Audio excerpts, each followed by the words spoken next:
Hello dear students, how are you. मैं doctor Devendra Agrawal आपके प्यारे चैनल क्लासिक केमिस्ट्री अब से। जैसा कि हमारा सेकंड चैप्टर चल रहा है स्ट्रक्चर ऑफ एटम, और इसमें हमने लास्ट वीडियो में क्वांटम मैकेनिकल मॉडल के फॉर्मुलेशन के लिए दो कंसेप्ट दिए गए थे। Two concept play a important role. इसमें हमने एक तो पढ़ा था डी ब्रॉगली कंसेप्ट, जिसको हमने लास्ट वीडियो में पढ़ लिया था, और आज हम जो सेकंड कंसेप्ट है, प्रिंसिपल है, वो आपकी हाइजेनबर्ग अनसर्टेनिटी प्रिंसिपल। तो आज हम इस वीडियो में हाइजेनबर्ग अनसर्टेनिटी प्रिंसिपल, इसके बारे में बात करेंगे। तो हाइजेनबर्ग अनसर्टेनिटी प्रिंसिपल क्या कहता है?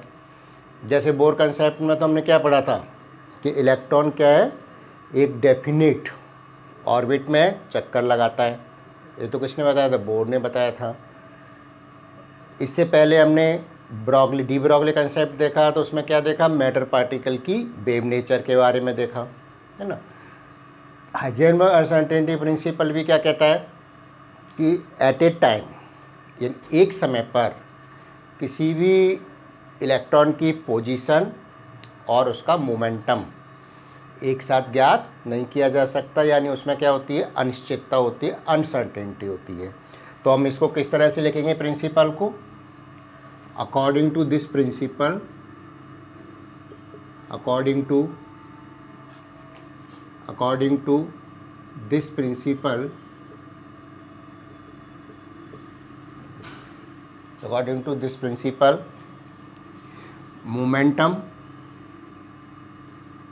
मोमेंटम इसको हम आगे डेल्टा पी से लिखेंगे, मोमेंटम, और वेलोसिटी जिसको अपन डेल्टा वी से लिखेंगे। मोमेंटम और वेलोसिटी एंड, इनमें से तो हम कोई एक लेंगे। मोमेंटम और वेलोसिटी एक ही बात हो गई, ठीक है। And position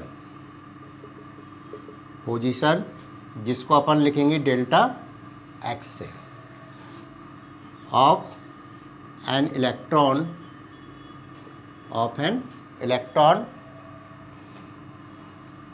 cannot find out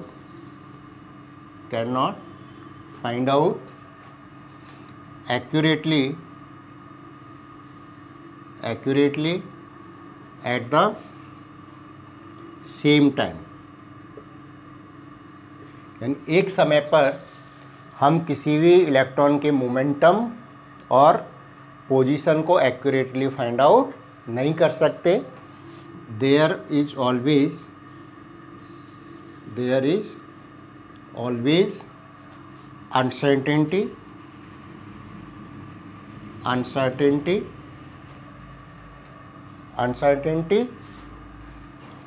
is always uncertainty in their measurement,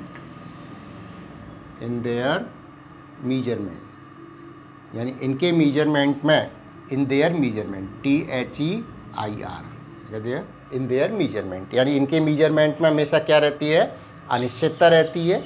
इसका मतलब क्या है कि अगर हम उसकी पोजीशन को एक्यूरेटली फाइंड आउट कर पा रहे हैं तो उसकी किसमें? मोमेंटम में अनसर्टेनिटी होगी।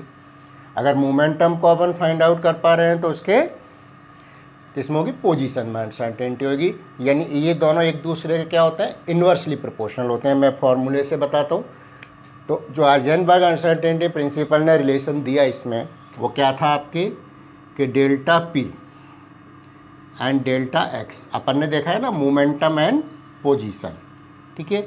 ये आपकी अनसर्टेनिटी हो गई, इक्वल और ग्रेटर देन H/4π। किसके बराबर है? H/4π के बराबर है, ठीक है। अगर हम यहाँ पर देखें तो P क्या है? डेल्टा पी क्या शो कर रहा है? अनसर्टेनिटी इन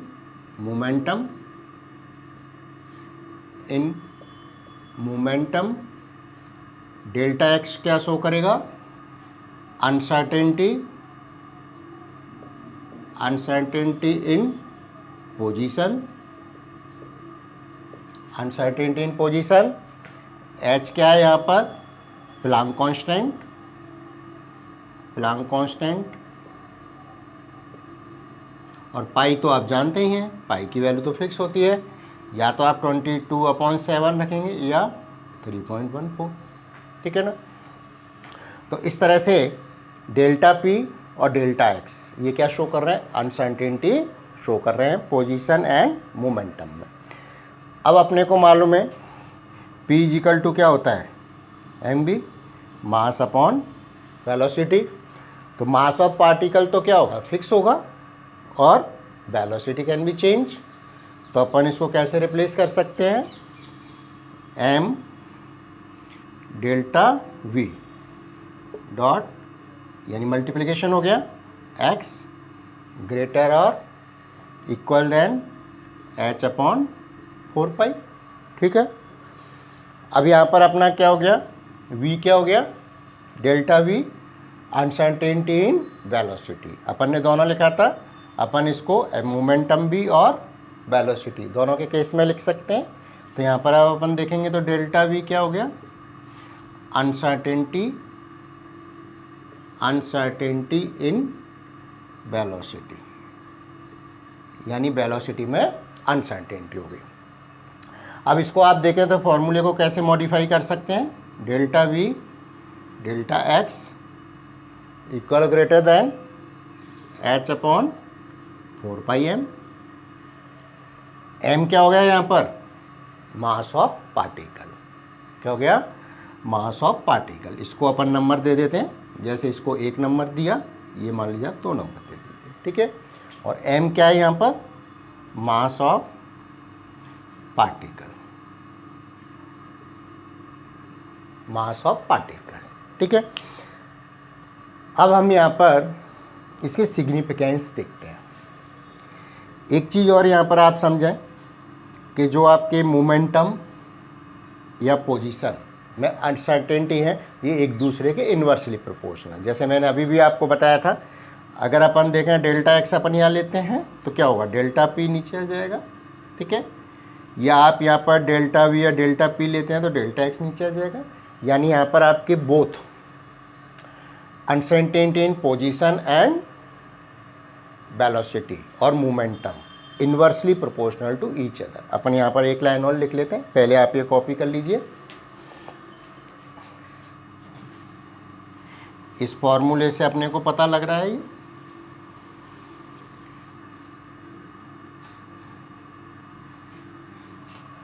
अपन क्या लिख सकते हैं कि फ्रॉम द इक्वेशन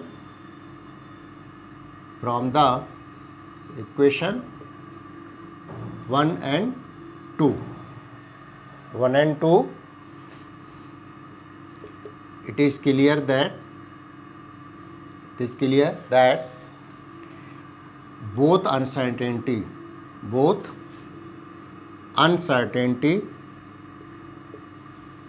यानी दोनों ही अनिश्चितता, both uncertainty delta x, delta p और delta v are inversely proportional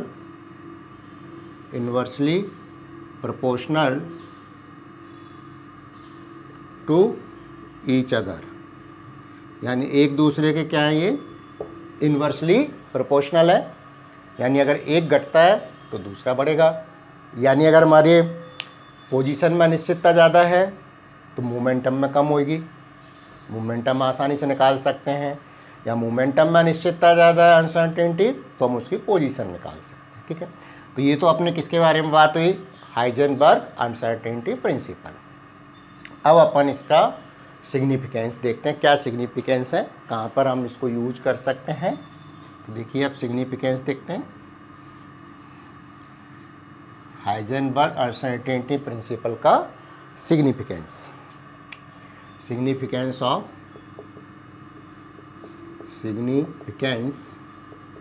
of Heisenberg uncertainty principal. यानी इसकी सिग्निफिकेंस क्या है। तो सबसे पहले तो अपन देखें तो इसने जो आपके एक डेफिनेट सर्कुलर पाथ में रोटेशन था इलेक्ट्रॉन का, जैसे बोर ने दिया था, उसको रूल आउट कर दिया, यानी वो सही नहीं है। ठीक है, क्योंकि ये किसने बताया था कि बोर ने कहा था कि इलेक्ट्रॉन एक फिक्स आपके किसमें पाथ में रोटेट करता है, ये अपन देख चुके हैं। जैसे ये न्यूक्लियस है आपका और ये आपके क्या है, ऑर्बिट है। ठीक है, तो बोर ने क्या बताया था कि electron rotate in a definite circular path. तो इसने इस चीज़ को क्या कर दिया, रूल आउट कर दिया, क्योंकि फिक्स पाथ में अगर घूमता है कोई तो हम उसकी वेलोसिटी और पोजीशन फाइंड आउट करते हैं, लेकिन हाइजेनबर्ग अनसर्टेनिटी प्रिंसिपल से अपन नहीं कर सकते एट ए टाइम। तो अपन इसमें लिख लेते हैं। सबसे पहला तो आपके क्या हो गया, Heisenberg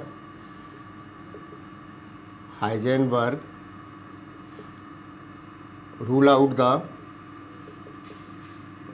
the definite circular path, और पाथ को ही अपन क्या लेते हैं, ट्रेजेक्ट्री अपन किसको बोलते हैं, पाथ को बोलते हैं। ठीक है, तो Heisenberg rule out the definite circular path और ट्रेजेक्ट्री फॉर द मूवमेंट या for the motion of electron, for the motion of electrons. ठीक है, दूसरा इसने जब आपने देख लिया कि इसको रूल आउट कर दिया, इसका मतलब क्या है कि इस प्रिंसिपल में अभी हमने पढ़ा कि we can't find out the position and velocity for an electron at a same time precisely हम दोनों चीज़ नहीं निकाल सकते, यानी उसमें क्या होती है, अनसर्टेनिटी होती है। तो इसका मतलब क्या हो गया, means position and momentum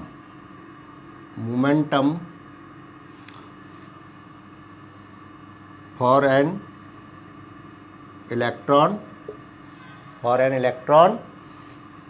and other subatomic particles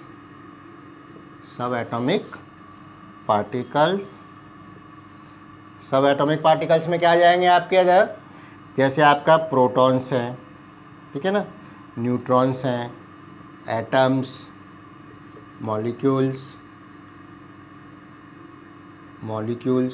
ये सब क्या है, सब एटॉमिक पार्टिकल्स। ठीक है, means position and momentum for an electron और अदर सब atomic particles can not be find out precisely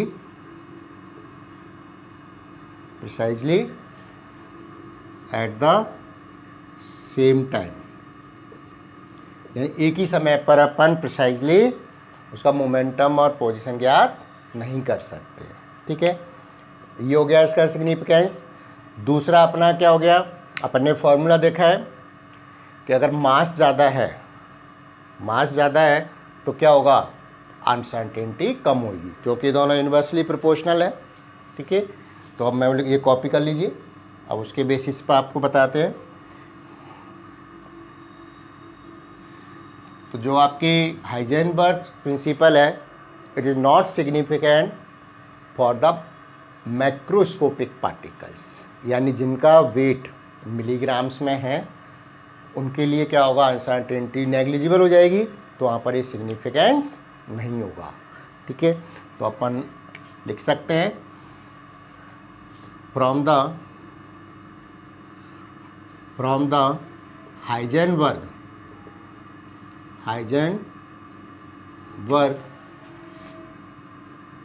principal equation, अपन ने लिखी है ना, पहले 1 और 2 नाम दिया है, किसी से भी अपन ले सकते हैं। Principle it it is not significant for the macroscopic particles. Macro का मतलब होता है बड़े पार्टिकल्स, ठीक है। मैक्रोस्कोपिक पार्टिकल्स, इनका मास क्या होगा, having mass in milligrams, because in this case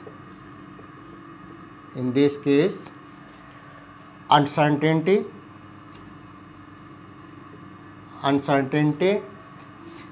in momentum और क्या हो सकता है, velocity and position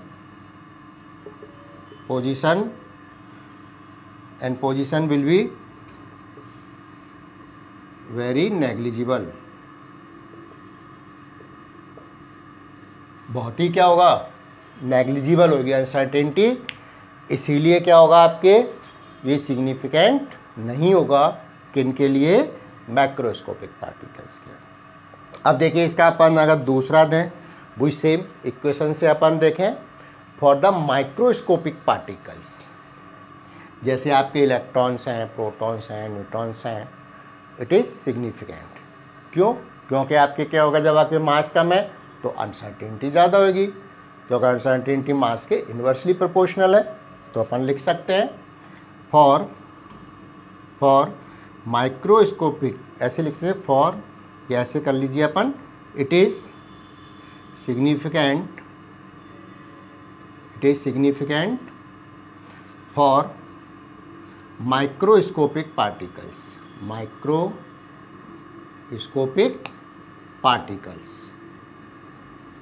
microscopic particles में आपके क्या आएंगे, like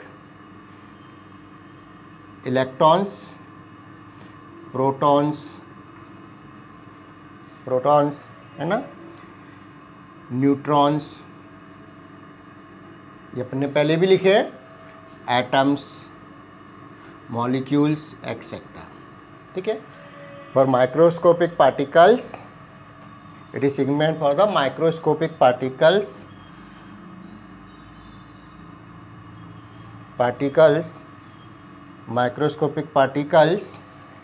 it is significant for microscopic particles because for these particles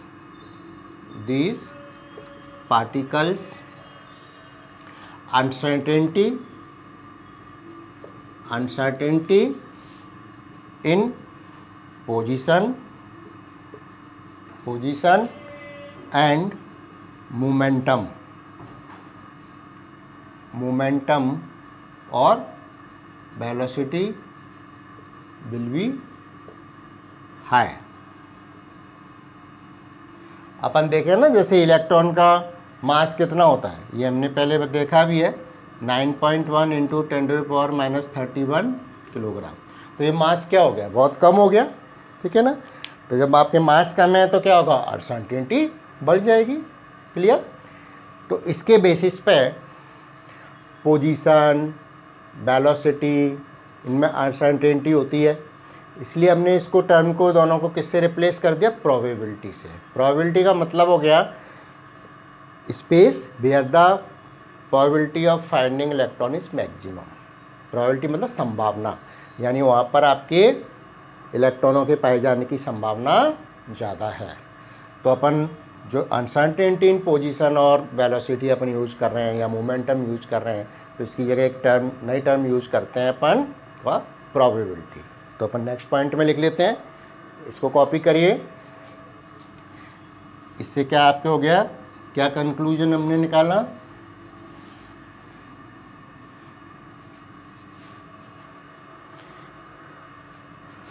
इससे क्या हुआ, इट इज़ कंक्लूडेड, या कह सकते हैं कि momentum, uncertainty in momentum and position is replaced by the another term, precise term. Here uncertainty in position and momentum. मैं दोनों चीज़ साथ में लिख रहा हूँ बार बार, तो इसको आप ध्यान रखेंगे, एक ही बात है, ठीक है। ये uncertainty in position and momentum is replaced by a precise term. ज़्यादा महत्वपूर्ण टर्म से अपन रिप्लेस कर देते हैं। प्रिसाइज टर्म क्या? प्रोबेबिलिटी, ठीक है। तो ये टर्म अपन आगे जब भी पढ़ेंगे ना, क्वांटम मैकेनिकल मॉडल के बारे में भी पढ़ेंगे हम आगे, तो वहाँ पर अपन प्रोबेबिलिटी टर्म यूज कर रहे हैं। इसका मतलब क्या हो गया? वो किससे रिलेटेड है? आपके हाइजेनबर्ग अनसर्टेनिटी प्रिंसिपल से, ठीक है। अब थोड़ा सा हम देखते हैं कि भाई जब आपके ये क्वांटम मैकेनिकल मॉडल आया, डी ब्रोगली कंसेप्ट आया, हाइजेनबर्ग अनसर्टेनिटी प्रिंसिपल आया, तो किस तरह से जो आपका बोर कंसेप्ट था वो फेल हो गया, ठीक है। तो नेक्स्ट अपन आज इस वीडियो में लास्ट टॉपिक अपन ये देख रहे हैं, फेल्योर ऑफ बोर मॉडल। ये देख लेते हैं। तो अपना नेक्स्ट टॉपिक अपन यहाँ ले रहे हैं, फेल्योर ऑफ बोर मॉडल। यहाँ पर अपन 2 पॉइंट लेंगे, क्योंकि 2 ही हमने ब्रोगली कंसेप्ट और de Broglie concept and Heisenberg uncertainty principal पढ़ा है। तो यहाँ पर अपन लेते हैं next topic, failure of Bohr model. Bohr model के बारे में तो अपन पढ़ चुके हैं पहले डिटेल में। चलिए, तो देखिए बोर मॉडल ने तो क्या कहा था कि इलेक्ट्रॉन आपके डेफिनेट ऑर्बिट में चक्कर लगाता है।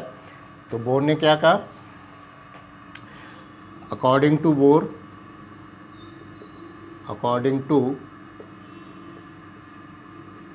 concept,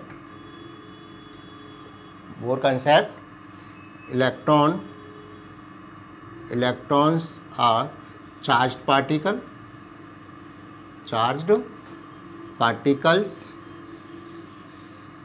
and revolves, ये अपन पढ़ चुके हैं पहले बोर कंसेप्ट में, and revolves around the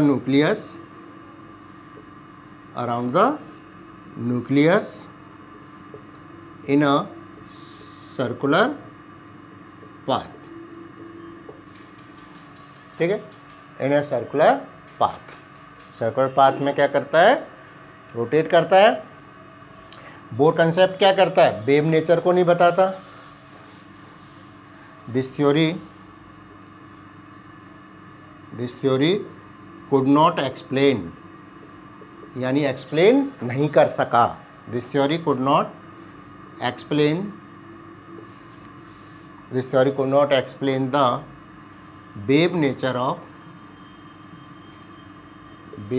of electrons. ये हमने डी ब्रोगली कंसेप्ट में पढ़ा, तो इसने आपकी वेव नेचर ऑफ इलेक्ट्रॉन्स को नहीं बताया। एक चीज़ तो ये हो गई। दूसरा आपने क्या किया? हाइजेनबर्ग अनसर्टेनिटी प्रिंसिपल देखें। ये क्या कहता है? एक निश्चित डेफिनेट सर्कुलर पाथ में इलेक्ट्रॉन रोटेट कर रहा है। इसका मतलब क्या हो गया? It not consider the uncertainty in position and velocity और मोमेंटम। तो दूसरा पॉइंट क्या हो गया? According to Bohr concept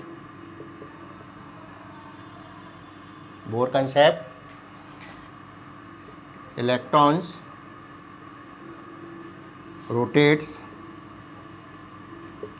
rotates in a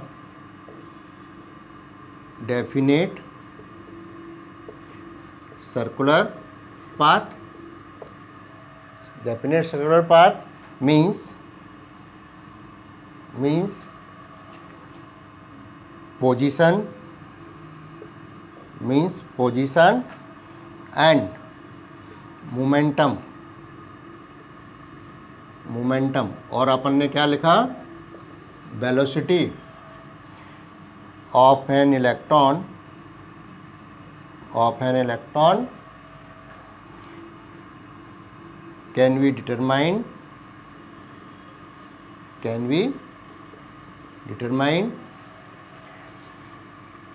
at the same time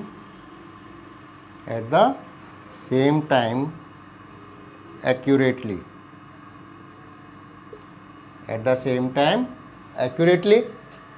तो इसका मतलब क्या हो गया, इसके अनुसार तो अपन निकाल सकते हैं, लेकिन हाइजेनबर्ग ने क्या बताया, नहीं निकाल सकते।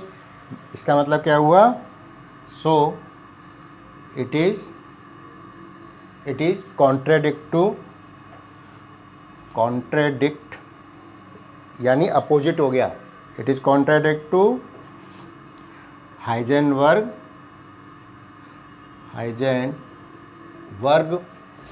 Uncertainty principle.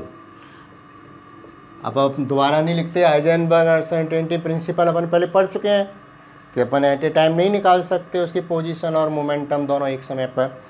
तो इसका मतलब क्या हो गया कि जो बोर कंसेप्ट था वो क्या था, contradict to Heisenberg uncertainty principle, और इसीलिए क्या हुआ, so Bohr concept was failed. So hence Bohr concept was failed। क्या हो गया, फेल हो गया। ठीक है, तो इस तरह अपन 2 पॉइंट बता सकते हैं, एक तो डी ब्रॉगली पर बेस्ड और एक हाइजेनबर्ग अनसर्टेनिटी प्रिंसिपल। ये दोनों को ही एक्सप्लेन नहीं कर पाया बोर थ्योरी, इसलिए क्या हो गई, फेल हो गई।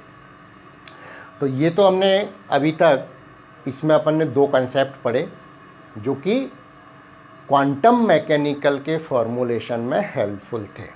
ठीक है, अब क्वांटम मैकेनिकल मॉडल क्या होता है, इसको अपन आगे पढ़ेंगे, तो आप इसको रिवाइज करिए। नेक्स्ट वीडियो में हम क्वांटम मैकेनिकल मॉडल के बारे में स्टार्ट करेंगे, जिसको अपन क्लासिकल मॉडल से भी कंपेयर करेंगे, और फिर क्वांटम मैकेनिकल मॉडल क्या होता है ये समझेंगे।